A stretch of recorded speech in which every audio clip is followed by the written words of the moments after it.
Saudara yang dikasih oleh Tuhan, saya bersyukur karena pada hari ini diberi kesempatan untuk boleh melayani firman Tuhan untuk Bapak Ibu dan saudara-saudara jemaat di GKI Jatinegara. Salam sehat untuk kita semua. Kiranya Tuhan terus menopang kita, menolong kita, menuntun kehidupan kita. Saudara, perenungan firman Tuhan pada hari ini akan kita ambil dari Kejadian pasal yang ketiga, ayat yang ke-6, lalu ayat 11 dan 12. Kejadian pasal yang ketiga, ayatnya yang ke-6, saya bacakan terlebih dahulu. Kalau saudara ingin membuka di rumah masing-masing, Alkitabnya masing-masing, mungkin bisa ditandain, mungkin bisa ditulis-tulis gitu ya. Ayat yang ke-6 dari pasal yang ketiga, kitab Kejadian. Perempuan itu melihat bahwa buah pohon itu baik untuk dimakan dan sedap kelihatannya. Lagi pula pohon itu menarik hati karena memberi pengertian. Lalu ia mengambil dari buahnya dan dimakannya, dan diberikannya juga kepada suaminya yang bersama-sama dengan dia, dan suaminya pun memakannya.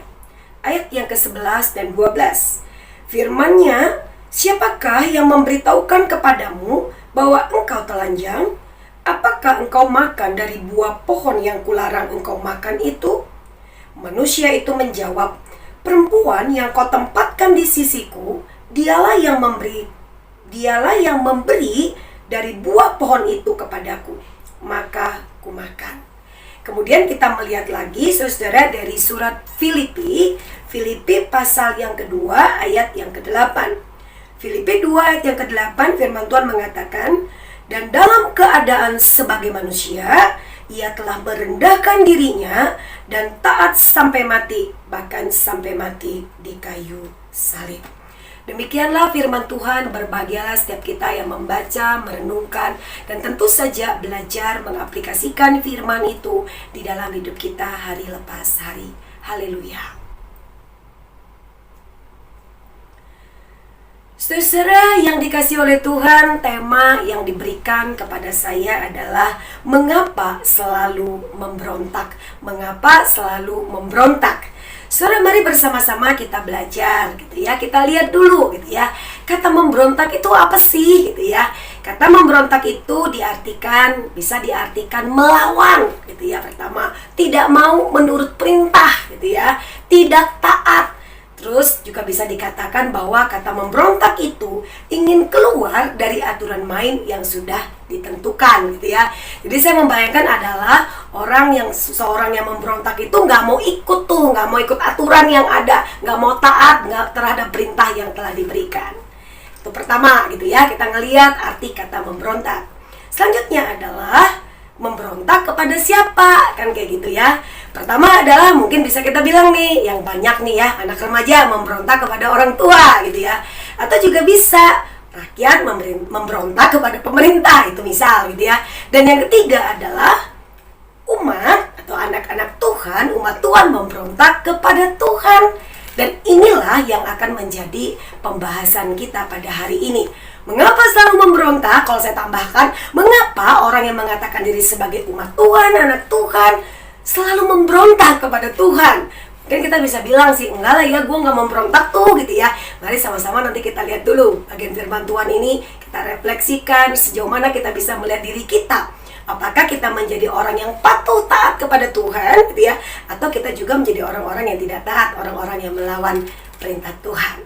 Kita lanjut ya gitu ya. Yang selanjutnya adalah, karena sudah saya khususkan lagi gitu ya, berontak, melawan, tidak taat, nggak mau ikut aturan yang sudah ditentukan gitu ya. Dan saya sudah jelaskan bahwa ini adalah kepada Tuhan.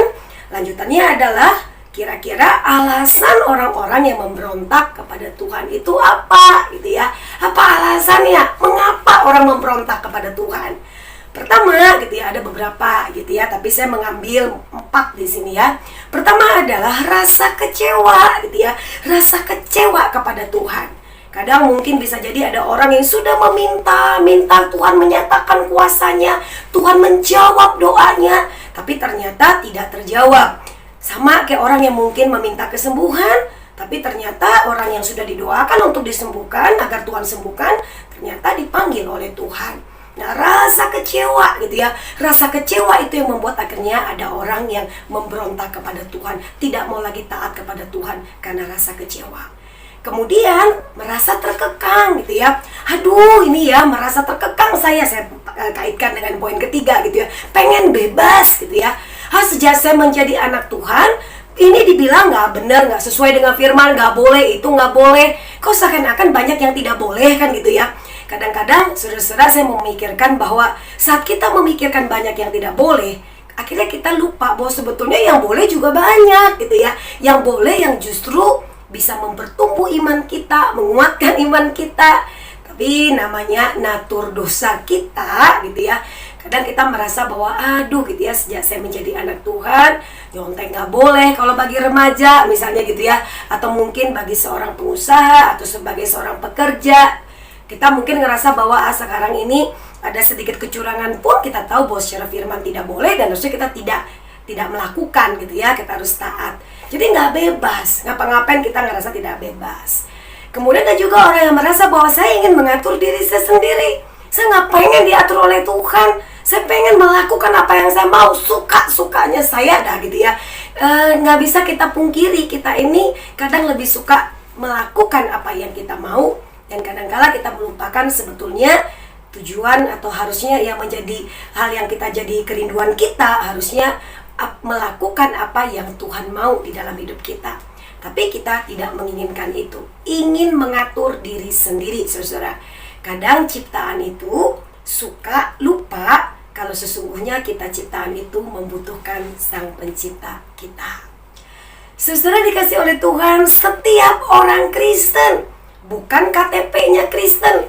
Setiap orang Kristen, kata Kristen itu pertama disebut di Antioquia gitu ya. Berarti disebut sebagai pengikut Kristus. Berarti disebut sebagai orang yang sudah percaya kepada Kristus, mengalami perjumpaan dengan Kristus, yang sudah sungguh-sungguh mengatakan bahwa Tuhan Yesus menjadi Tuhan dan Juru Selamat dalam hidupnya, gitunya ya. Seharusnya menyadari kalau ketaatan kepada Tuhan dan firman-Nya, ketaatan kepada Tuhan dan firman-Nya itu akan menuntun kita kepada kebenaran yang sesungguhnya. Setiap orang Kristen harus menyadari kalau ketaatan kepada Tuhan dan firman-Nya itu akan menuntun engkau dan aku kepada kebenaran yang sesungguhnya. Kebenaran yang bagaimana? Kebenaran yang membawa kita kepada kehidupan yang berkenan kepada Tuhan.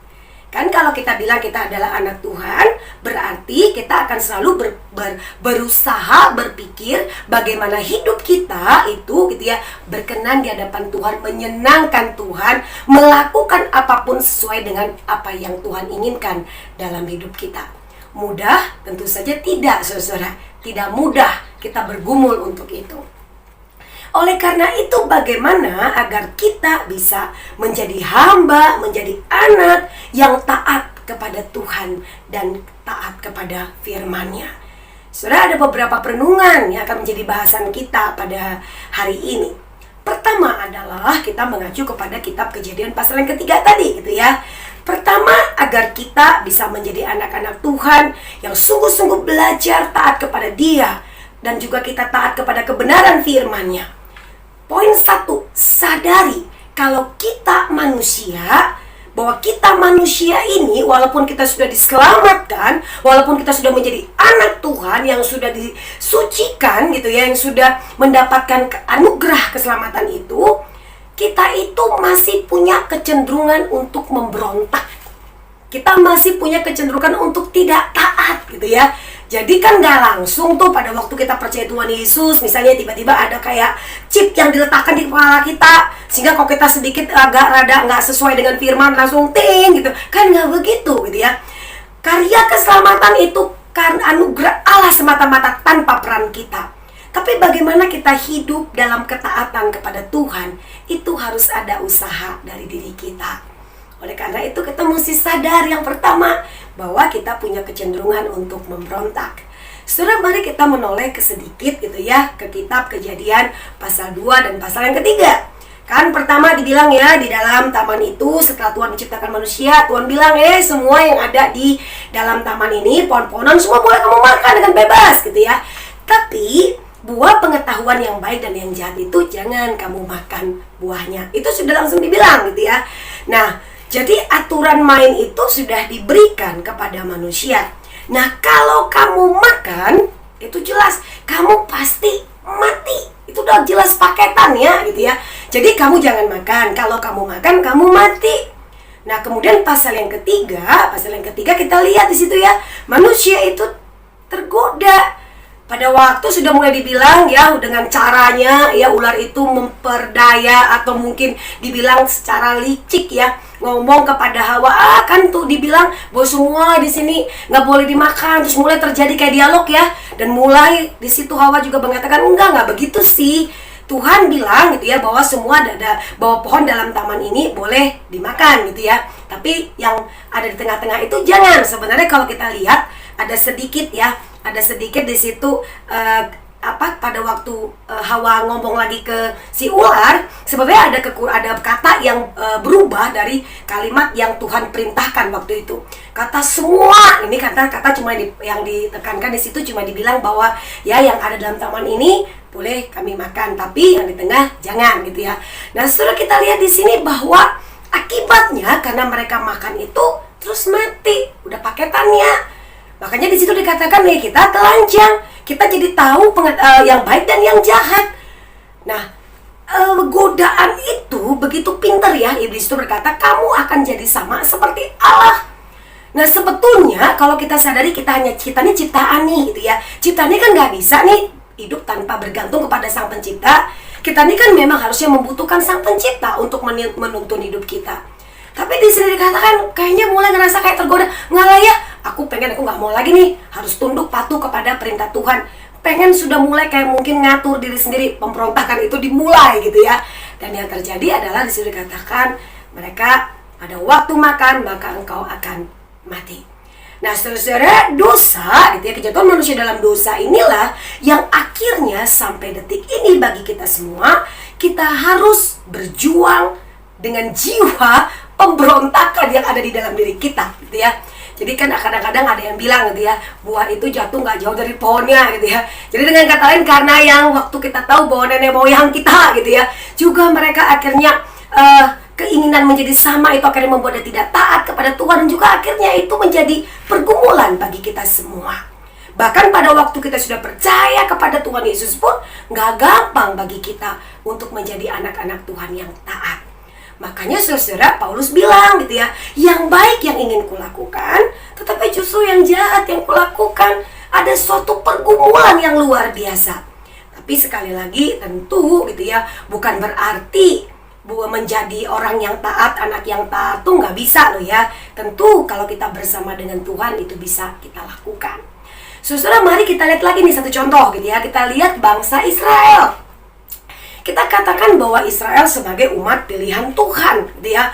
Kita lihat bagaimana akhirnya Musa membawa Israel itu keluar dari Mesir. Saudara, coba kita perhatikan, ini bangsa, kalau saya kadang waktu baca dulu ya, setiap kali saya membaca, ini orang kok suka memberontak terus gitu ya. Berkali-kali Tuhan menyatakan kasih-Nya, berkali-kali Tuhan menyatakan anugerah-Nya, berkali-kali Tuhan menolong mereka, berkali-kali Tuhan mengasihani mereka. Sedikit aja ada celah gitu ya, kayaknya tuh jiwa berontaknya tuh gila-gilaan gitu ya. Rasanya pengen lagi yang nggak mau taat. Udah dibilang akulah Tuhan Allahmu, jangan ada Allah lain, sembah aku saja. Tapi kenyataannya apa gitu ya? Mereka tetap tuh ada kesempatan ya sembah lagi, bikin lagi dari lembu emas, disembah lembu emas tersebut, kumpulkan emasnya dan lain sebagainya.